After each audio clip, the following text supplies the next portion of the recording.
Hello everyone, my name is Azalfa Noor. I'm studying in class 9. Today I'll be telling you a topic, flood water harvesting. I have made this model.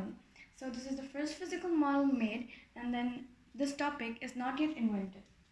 So basically, this floodwater harvesting is also referred to as spade irrigation.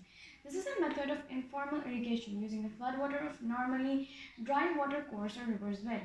A floodwater harvesting system, storm floods caused by runoff from mountains, glaciers, or catchments, are channeled through a diversion or to bounded basins on cropped island or droughted areas.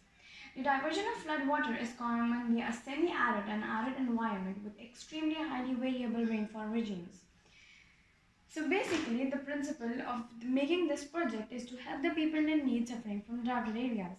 The method is, due to the melting of ice glaciers, it forms a destruction called flood. Therefore, the flooded areas will be to help suffering from drought.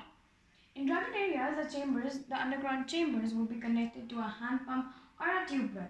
It will basically provide water for people in need as well as agriculture. Before reaching the dry area, the water will be diverted to the desalination tank, plant where the dissolved salts are removed from the water. It is then sent to the dry areas from there, where it is stored in an underground chamber known as hand pump or tube wells. The underground chambers is connected to hand pump basically. When the water pumped with the hand pump, the water falls into the tank below. Water can be collected for drinking purposes as well as agricultural purposes. Pipes are connected to the container which go on the agricultural rural land area to be cultivated.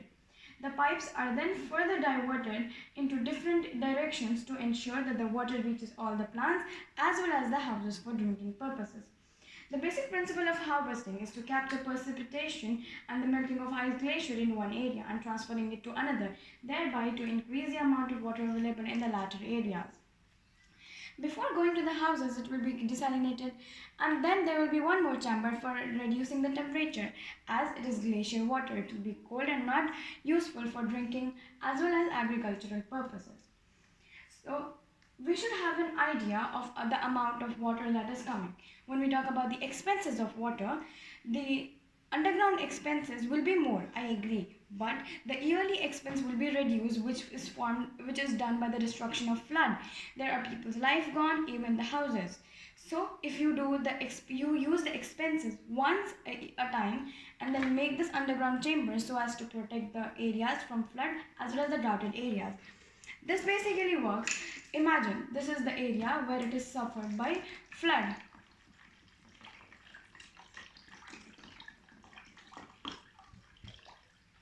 When the flood comes, the water is transferred through these pipes to the areas where it is drawn.